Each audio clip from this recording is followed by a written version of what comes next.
The director yelled, "Cut," 3 times, but my celebrity husband was still passionately kissing his childhood sweetheart. As his assistant, I kindly reminded them, but his childhood sweetheart suddenly burst into tears, saying she was too immersed in her role. In front of the entire crew, my husband berated me, saying my eyes and heart were too dirty, that I couldn't see anything. That night, paparazzi photographed them entering and leaving a 5-star hotel together. In the past, I would definitely have collapsed, crying and thinking about him, frantically dealing with this public relations crisis. But this time, I realized that our 5-year secret marriage was meaningless. Right after I spoke with a lawyer about the divorce, Jacob walked into the lounge. The lipstick mark from his childhood sweetheart, Agnes. The moment he saw me, the smile on his face instantly vanished, his gaze turning cold, and said harshly, "Sienna, can't you figure out your place? This is a resting room for the leading actors, arranged by the crew. What are you doing here?" I grabbed the thermos from the makeup table and replied indifferently, "Getting my stuff." Jacob had started his day at 5 in the morning. I'd made the meal in the thermos at 3. The weight hadn't changed, so I knew Jacob hadn't touched a bite. Seeing me turn to leave, he frowned in displeasure and said again, "Don't bother making food anymore. It's unpalatable." It wasn't the first time he'd said my cooking was bad. In the past, I would have exploded, questioning him. "Didn't you say you wanted to eat my cooking for a lifetime? Why is it suddenly disgusting now?" But this time, I didn't even bother to argue. I simply said,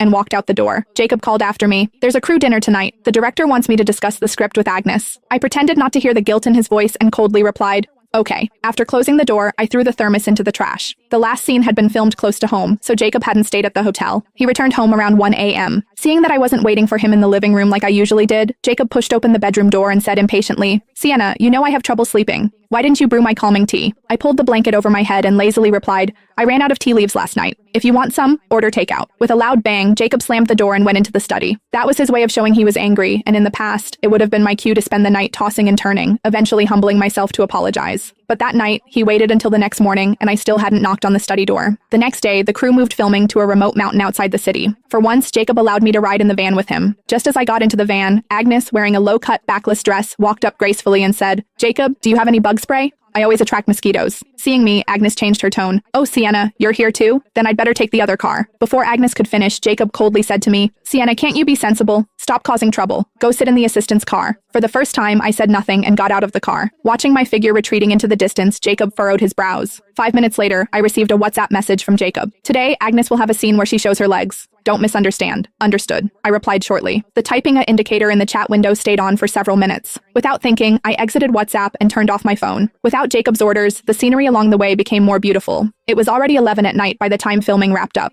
As we were finishing, the scaffold that the carpenters had set up suddenly collapsed. In a flash, Jacob pushed Agnes out of harm's way, and the two of them rolled onto the ground, accidentally locking lips. The staff on set started cheering and clapping, and Agnes shyly nestled into Jacob's arms. "Oh no, everyone, don't misunderstand. There's really nothing going on between Jacob and me," she said. Jacob didn't respond or explain, but simply tightened his hold on Agnes. I used all my strength to push away the wooden frame, pressing